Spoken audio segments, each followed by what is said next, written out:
Blue, how did you get into the Project M scene? I was taking classes at the Paradise Valley Community College, yeah? And they have a game room set up there. And I was walking from one class to the other, and I saw a bunch of kids playing on a old-ass CRT. And, yeah, so I had a bit of spare time, so I just walked up and I was like, hey, what's going on here, man? And they introduced me to Melee and Project M. And I sucked ass at Melee.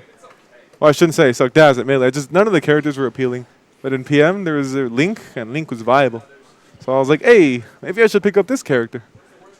So I was doing pretty good, and they mentioned that in 2 weeks, Sandstorm was going to happen. And I was like, oh, dude, sign me up. So more or less, I started PM 2 weeks before Sandstorm. That's incredible. How do you feel you were able to progress so much quicker than a lot of people are? So I don't. To date, this Sandstorm, that was April.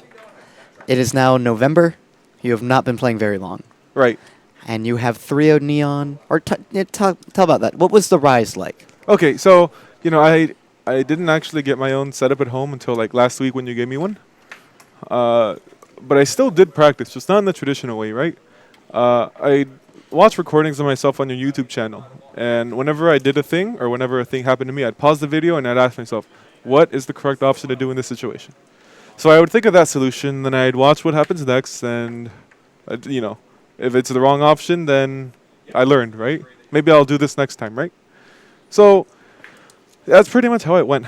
I did practice, just not with an actual CRT. It was all just theory crafting after watching my own videos. Do you think that other people could use that method to get better? Or do you think that talent exists? Is the question, I guess. Or do you think that anyone can be good if they try, or do you think that some people are more suited? Oh boy, I don't want to discourage smashers, but some people are just more naturally inclined to the game of Smash than other people. They just process information faster, they have better reflexes, so they can tech chase your ass with the Sheik all day. But that's not to say you can't get good if you really just try. But at the same time, some people are going to get good by trying a little less hard, just because they have that natural talent, So elaborate a little bit. What was it like? So was Sandstorm was your first tournament? Yeah, baby. Elaborate what it was like having your first tournament experience, being a national, like Sandstorm was, and then what was it like going into the quote-unquote normal scene? So, in my pool, I was in Silly Kyle's pool. I didn't fucking know anyone, though, so the first person I ever played was Silly Kyle. So, I walk in this tournament, and I'm like, yeah, I'm pretty good at this game. I'll make it, I'm not going to drown in pools. I'll do great. And then I go up against Silly Kyle, and I get Jiffy catted, and I was like, oh, shit, I suck at this game. The funny thing is that you did make it out of pools, but did not show up the next day. I didn't think I made it out of pools, because I lost to 2 people. So in my mind, I was like, well, 2 people bested me, so there's no way I made it out of pools. And then I checked out on the bracket next day, and I was like, oh, what the fuck? I made it out? Why didn't I go? But my first game was against Meds, so it's like, GG.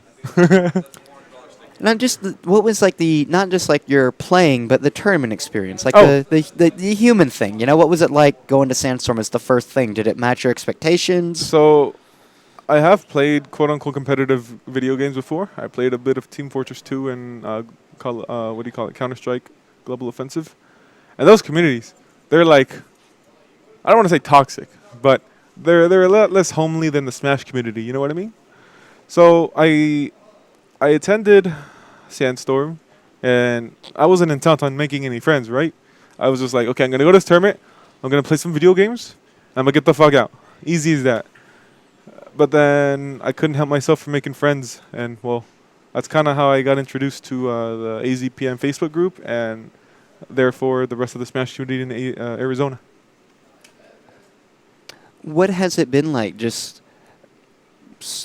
You're the newest player I've talked to. Yeah, what was it like, just coming in after Sandstorm and seeing the more local scene? How did that compare to what your expectations were? How did that compare to Counter-Strike, etc.?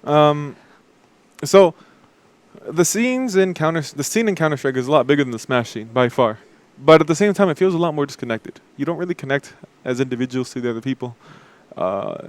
In the larger scheme of things, like fucking Tucson goes to get IHOP after their tournaments, right? Like, you can't really connect with people on that kind of level if you're playing Counter-Strike or TF2. But I didn't really come to the scene with any expectations. I just kind of went in blind, and I was like, let's see what this is all about. And suffice to say, I'm very happy with how the scene looks and my place in the scene. So once you started, what was the rise like? What was the journey from start to where you are now? You've 3-0'd Neon. You've beaten a lot of PR'd players. What was the point when you're like, wow, I might be good at this game? So, first money match I ever had was against Danny Ice. I didn't know he was Danny Ice, but I did study his videos in order to get a little better with Link. So when I sat down with him and he put on his tag, IC3, and I was like, "Oh my God, I know you! You taught me Link." And he was like, "Yeah, thanks. It's a compliment and all that nice stuff." So I kind of went to the scene wanting to upset people. I didn't really want to get good. I just wanted to upset people because that's funny. That's always funny, right? But then I kept upsetting more and more people to the point where whenever people beat me, that was considered an upset. So around the point where the first person popped off against me when they beat me, that's when I was like, maybe I'm good at this game. Do you remember who that was? I think it was, oh shit, who was it? I know it was at a cyber zone, but they all kind of meshed together. I want to say it was either Peter or Chip. But, oh crap, when was it? No, it wasn't in a cyber zone. Okay, it was at a small tournament in Avondale, and it was Peter. He reset the bracket against me. He took me to Game 10 Grand Finals, and he beat me. And fucking was so happy. And I was like, I like this. People are happy when they beat me. This is good. How did you feel that first time? To me, that's when you really like, wow, this blue's really good. It was a cyber zone.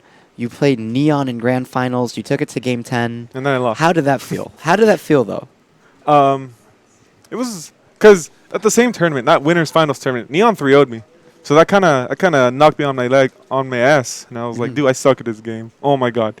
So I reset the bracket against Neon, and I just like lit a flame, and I was like, I gotta get good. This is Neon. Like, what the fuck? I just beat Neon in the best of 5. And but I did lose. Despite the loss, though, it really did motivate me. So, I was thinking of really getting dedicated to Smash, but after Neon going to Game 10 with Neon, that solidified my urge to continue in the Smash community and be as best as I can be. So once you decided to be best, once you had people pop off at you, you're good, right? Yeah, I think that's how it seems like a fair thing to say. Once that happened, once you had it in your own mind that you were a good player, what was the biggest setback once that happened? What's the biggest mental block towards the future? Okay, so this is really easy to answer. I was discussing with Bagels when he was driving me to Tucson. So when we're up and coming, right, we're not expected to win. We're expected to lose. So it's really fun to fight against the expectations, It's like, no, fuck you guys, you're wrong. I'm good at this game. I'm gonna win.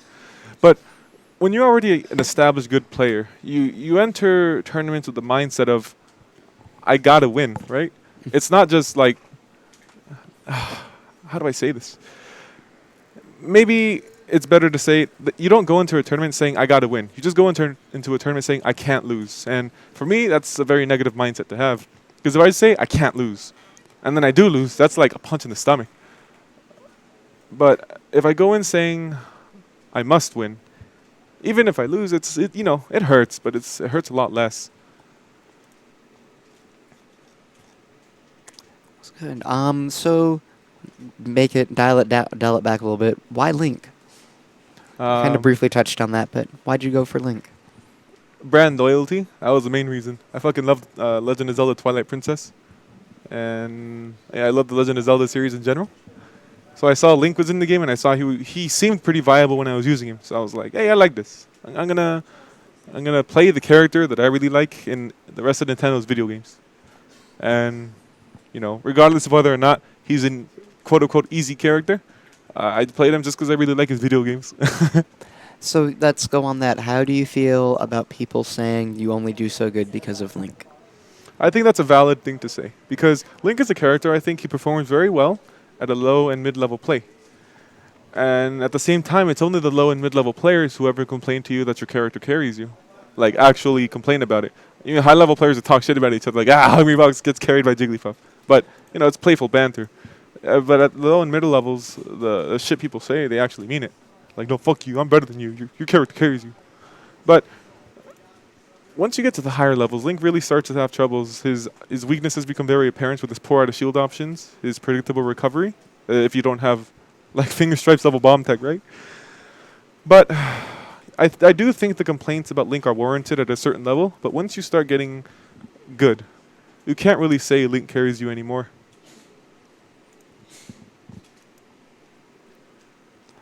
All right. What advice would you give to other Link mains? That sword is good. The boomerang is overrated. And you're Elaborate a little bit there. Elaborate on boomerang overrated. Okay, so boomerang covers space very well, but at the same time, it has a lot of starting time and it has a lot of end lag when you throw it out. So it's a bit of a commitment if you're playing someone like Falcon or Sonic who can come up in your face in the blink of an eye. When I'm playing against faster characters, or just in general, I try to use the boomerang less as a zoning thing and more as a combo extender. And it's a great zoning tool, no doubt.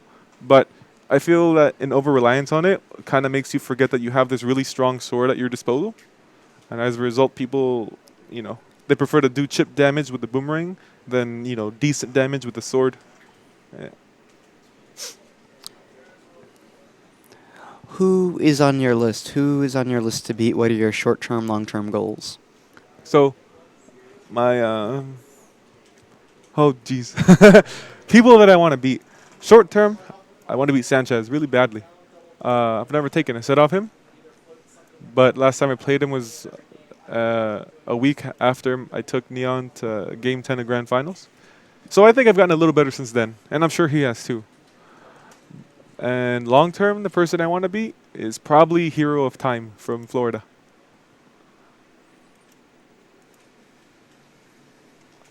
Why him of all the Link players? Because he's a Link player I respect the most. So I know that if you beat someone with their own character, that doesn't necessarily say you're better with the character. You're just better at the Ditto, which is just another character interaction like any other character.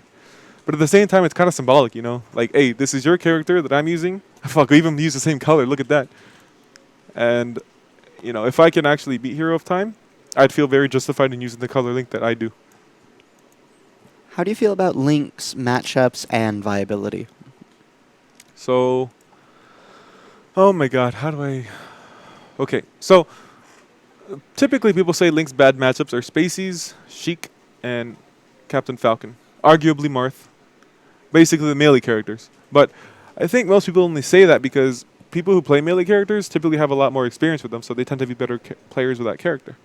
For example, people say the Sheik Link matchup is 70-30 in Sheik's favor, but I heavily disagree. At worst, I'd say it's about 60-40. You just got to play very differently, You can't use the normal things you do with Link where you just throw shit and stab shit. You got to be a little more careful. And as for Spaceys, I've played a pretty good wolf, and his pressure game is brutal. I've played two pretty good wolves, and both their pressure games are brutal. But even though they succeed in the neutral game, your punish game on Spaceys is absolutely disgusting. And if you can get them off stage, you can just trade your Nair with their up B repeatedly, and that's a stock. It's it's not very hard. So I think the Spacey Link matchup is...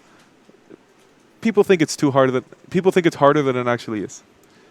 And as for the Falcon Link matchup, I still don't know how to get around that, so fuck me, right? Overall, though, I think Link is a very viable character. I firmly believe he doesn't have any bad stages. He just has different stages. You play very differently on Dreamland than you would on Yoshi's Story. And to say otherwise is to admit you're a fool. Yeah, I was actually going to ask about that. You hear on the commentary a lot, Link has no bad stages. You definitely, I don't know, want to elaborate on that, or is that all you got? So, as a standalone character, Link on a stage, he doesn't have any bad stages. He has different stages. But, of course, it depends on the matchup, too. Like, you don't want to take Martha WarioWare. That is dismal. That is terrible. You will not have a good time there. So, while I do think Link can succeed on any stage, it's that same fact that makes counterpicking as Link very difficult. Because it's kind of hard to look in the future and say how you're going to interact on a stage until you actually go there and get your ass beat. Are there any moments where that's happened to you in tournament, like really badly, you went to the wrong stage or they went to the right one? I took Jesus to Dreamland. Mm. No. Fuck me. He left it open, and I was like, oh, I can bomb thrust on this stage. I can live forever on this stage. And then he gimps me, and he lives still like 250 on that stage, and I'm like, yo, fuck this stage. How do you feel? I'm just gonna run through some people. How do you feel about X? Axe? How do you feel? Well, no, how do you feel? Let's start with the bagels. How do you feel about I Love Bagels? Bagels is super good. I think we have a little bit of a rivalry because we both came out at the same time. We both take names. But I don't want to call it a rivalry because I'm not sure if he calls it the same thing. And to be fair, I'm not sure if I prefer to look at us as just friends who are working together to get really good at the Smash scene, or if we're people who are working to overcome each other. You know? Okay. The way I prefer to look at it is we're both good friends who are getting good together.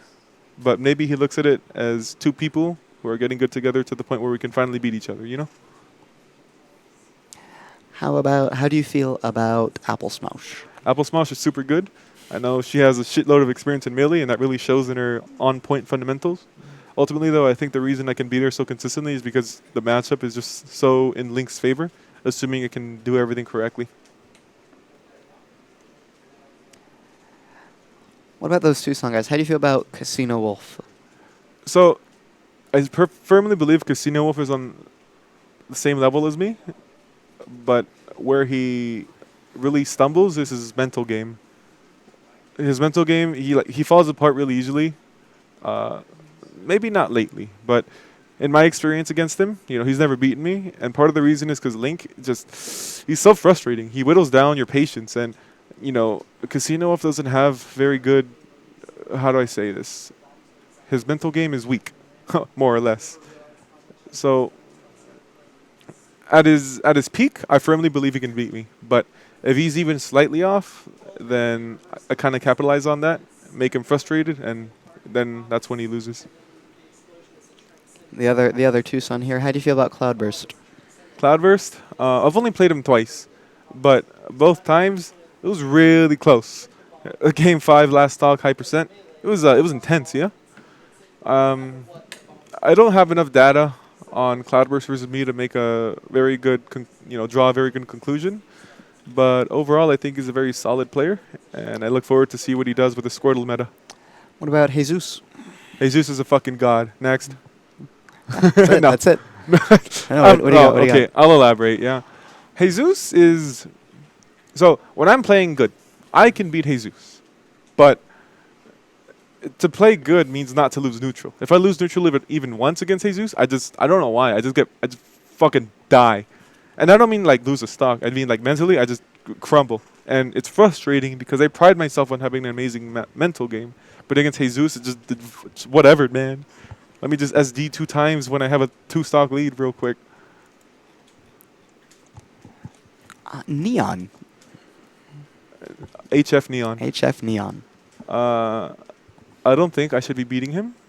I think if we practiced a little bit, he'd kick the shit out of me. But until he starts practicing, I think I've got his number. All right.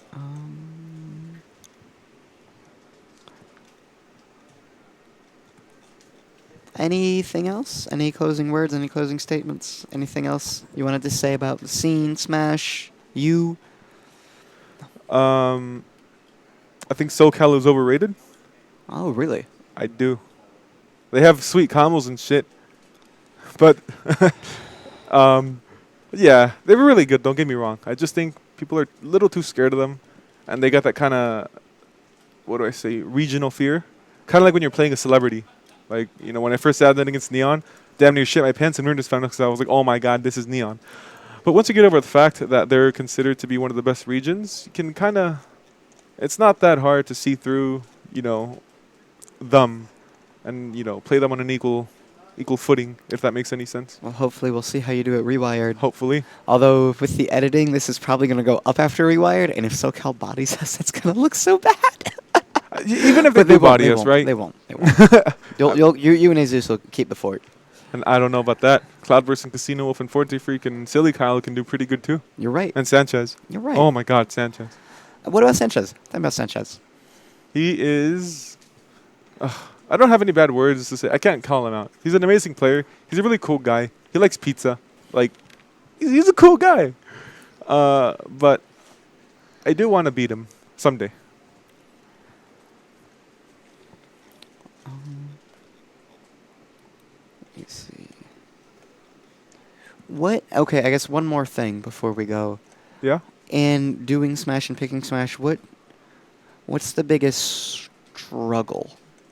Not in game, but if you want to answer, that's cool. No, I understand. But you know I'm going the biggest struggle from focusing on this out of game.